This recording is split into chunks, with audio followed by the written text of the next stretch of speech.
പരിശുദ്ധ അമ്മ. All glory be to the Father, and to the Son, and to the Holy Spirit, as it was in the beginning, is now, and ever shall be, world without end. Amen.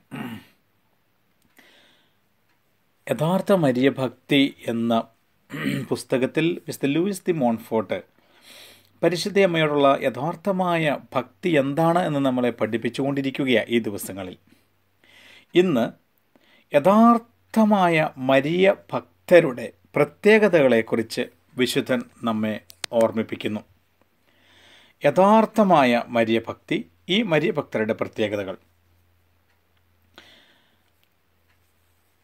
പരിശുദ്ധ കന്യകയോടുള്ള യഥാർത്ഥമല്ലാത്ത ഭക്തിയുടെ പൊള്ളത്തരവും അതിനെ ത്യജിക്കേണ്ടതിൻ്റെ ആവശ്യകതയുമായിരുന്നു ഇനി ഈ കഴിഞ്ഞ ദിവസങ്ങളിലൊക്കെ നാം മനസ്സിലാക്കിയത്.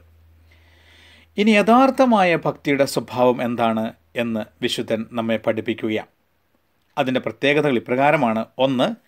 യഥാർത്ഥമായ മരിയഭക്തി ആന്തരികമാണ് എന്ന് പറഞ്ഞാൽ ഹൃദയവും മനസ്സുമാണ് യഥാർത്ഥമായ മരിയഭക്തിയുടെ ഉറവിടങ്ങൾ.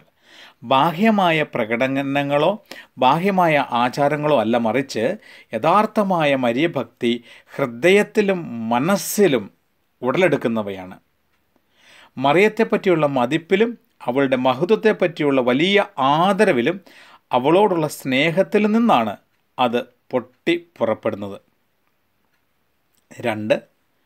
യഥാർത്ഥമായ മരിയഭക്തി മൃദുലമാണ് എന്ന് പറഞ്ഞാൽ ഒരു കുഞ്ഞിന് തൻ്റെ പ്രിയ മാതാവിലുള്ളതുപോലെ ദൃഢമാണ് യഥാർത്ഥ മരിയഭക്തർക്ക് മറിയത്തിലുള്ള പ്രത്യാശയും ആശ്രയവും. വലിയ വിശ്വാസത്തോടും നിഷ്കളങ്കമായ ശരണത്തോടും കൂടി ആധ്യാത്മികവും ശാരീരികവുമായ എല്ലാ ആവശ്യങ്ങളിലും നിഷ്പ്രയാസം മറിയത്തെ സമീപിക്കുവാൻ അത് നമുക്ക് പ്രചോദനം നൽകും. തന്നിമിത്തം എവിടെ വെച്ചും എപ്പോഴും എന്തിനും നാം പരിശുദ്ധ കന്യകാമാതാവിൻ്റെ സഹായം അഭ്യർത്ഥിക്കുന്നു. സംശയങ്ങളിൽ പ്രബോധനവും മാർഗഭ്രംശങ്ങളിൽ നേർവഴിയും പരീക്ഷകളിൽ താങ്ങും ബലഹീനതകളിൽ ശക്തിയും അധപതനത്തിൽ സമുദ്ധാരണവും അധൈര്യത്തിൽ ധീരതയും മനഃചാഞ്ചല്യത്തിൽ ദൃഢചിത്തതയും അവൾ തരും. അതിനാൽ ജീവിതത്തിലെ കുരിശുകൾ, വിഷമങ്ങൾ, നിരാശകൾ എന്നിവയിൽ ആശ്വാസം തേടി നാം മാതാവിൻ്റെ സന്നിധിയിൽ അണയുന്നു. ആധ്യാത്മികമോ ശാരീരികമോ ആയ എല്ലാ കഷ്ടതകളിലും മറിയമാണ് നമ്മുടെ ആശ്രയം. ഇപ്രകാരം ചെയ്യുന്നത് അവളെ അലട്ടുമെന്നോ ക്രിസ്തുവിനെ അപ്രീതിപ്പെടുത്തുമെന്നോ യാതൊരു ഭയവും അവരിൽ ഉളവാക്കുന്നില്ല. 3. യഥാർത്ഥമായ മരിയഭക്തി വിശുദ്ധമാണ്. ഈ ഭക്തി നമ്മെ പാപത്തിൽ നിന്ന് ദൂരെ അകറ്റും. മാത്രമല്ല പരിശുദ്ധ കന്യകയുടെ പുണ്യങ്ങളെ അനുകരിക്കുവാൻ നമ്മെ പ്രേരിപ്പിക്കുകയും ചെയ്യും. അവളുടെ അഗാധമായ എളിമയും സജീവ വിശ്വാസവും അന്ധമായ അനുസരണവും നിരന്തരമായ പ്രാർത്ഥനയും എല്ലാറ്റിലുമുള്ള ആശാനിഗ്രഹവും ദൈവീക പരിശുദ്ധിയും ഊഷ്മളമായ സ്നേഹവും വീരോചിതമായ ക്ഷമയും മാലാഖിയെപ്പോലുള്ള മാധുര്യവും ദിവ്യജ്ഞാനവും നമ്മിലേക്ക് അവൾ പകരുന്നു. പരിശുദ്ധ കന്യകയിൽ പ്രശോഭിച്ചിരുന്ന 10 പ്രധാനമായ പുണ്യങ്ങളാണ് ഇപ്പോൾ പറഞ്ഞവ. ഇനി 4. യഥാർത്ഥമായ മരിയഭക്തി സുസ്ഥിരമാണ്. യഥാർത്ഥ ഭക്തിയുടെ മറ്റൊരു ലക്ഷണം സ്ഥിരതയാണ്. നന്മയിൽ അത് നമ്മെ ഉറപ്പിക്കും. ഭക്തകൃത്യങ്ങൾ അത്ര പെട്ടെന്ന് ഉപേക്ഷിച്ച് കളയാൻ അനുവദിക്കില്ല. ലോകത്തെയും ലൗകായതികത്വത്തെയും ജഡിക പ്രവണതകളെയും പ്രകോപനങ്ങളെയും പൈശാചിക പരീക്ഷകളെയും നേരിടുവാൻ വേണ്ട ധൈര്യം അത് നമുക്ക് പ്രദാനം ചെയ്യും. ആകയാൽ ഒരു യഥാർത്ഥ മരിയഭക്തൻ ചഞ്ചല മനസ്കനോ സംശയാലുവോ ഭീരുവോ സ്ഥിരതയില്ലാത്തവനോ അസ്വസ്ഥനോ അല്ല. പക്ഷേ അവൻ ഒരിക്കലും പാപത്തിൽ വീഴുകയില്ലെന്നോ അവൻ്റെ ഭക്തവികാരങ്ങൾ എന്നെന്നും ഒന്നുപോലെ നിലനിൽക്കുമെന്നോ വരുന്നില്ല. പാപത്തിൽ നിബന്ധിക്കുന്നെങ്കിൽ തൻ്റെ നല്ല മാതാവിൻ്റെ പക്കലേക്ക് 2 കരങ്ങളും നീട്ടി സഹായ അഭ്യർത്ഥനയുമായി അവൻ അണയും. ഭക്തകൃത്യങ്ങളിൽ ഒരു അഭിരുചിയും തോന്നാതിരുന്നാലും അവൻ കുലുങ്ങുകയില്ല. കാരണം വിശ്വസ്തനും ഉത്തമനുമായ മരിയഭക്തൻ പഞ്ചേന്ദ്രിയങ്ങളുടെ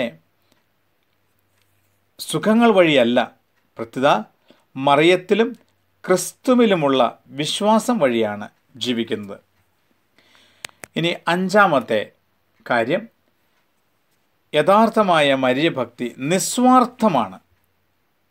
ഇതാണ് ഈ ഭക്തിയുടെ ഒരു പ്രധാന ഘടകം. നമ്മുടെ താല്പര്യങ്ങളെ അന്വേഷിക്കാതെ ദൈവത്തെ മാത്രം അന്വേഷിക്കുവാനും ദൈവത്തെ അവിടുത്തെ പരിശുദ്ധ അമ്മയിൽ തേടുവാനും അത് നമ്മെ പ്രേരിപ്പിക്കുന്നു. താൽക്കാലികമോ നിത്യമോ ശാരീരികമോ ആയ സ്വാർത്ഥ ലാഭത്തെ ലക്ഷ്യമാക്കിയല്ല. അവൾ അത് അർഹിക്കുന്നതുകൊണ്ടും പരിശുദ്ധ അമ്മ വഴി ദൈവം ശുശ്രൂഷിക്കപ്പെടേണ്ടതുകൊണ്ടുമാണ് യഥാർത്ഥ മരിയഭക്തർ ഈ മഹാരാജ്ഞിയെ ശുശ്രൂഷിക്കുക. അനുഗ്രഹങ്ങൾ ലഭിക്കുന്നത് കൊണ്ടോ ഇനിയും ദാനങ്ങൾ പ്രതീക്ഷിക്കാവുന്നത് കൊണ്ടോ അല്ല അവർ മറിയത്തെ സ്നേഹിക്കുന്നത്. അവൾ സ്നേഹയോഗ്യയാണ്.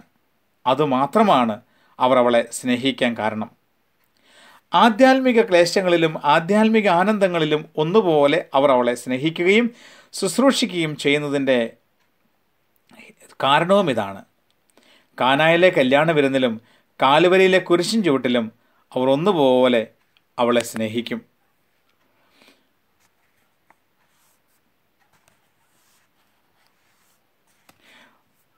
ഇനി വിശുദ്ധം പറയുകയാണ്, ഓ നിസ്വാർത്ഥമായി മാതൃ ശുശ്രൂഷ ചെയ്യുന്ന ഭക്തർ ദൈവത്തിൻ്റെയും അവിടുത്തെ പരിശുദ്ധ മാതാവിൻ്റെയും ദൃഷ്ടിയിൽ എത്ര പ്രിയങ്കരരും വിലയുള്ളവരുമല്ലേ.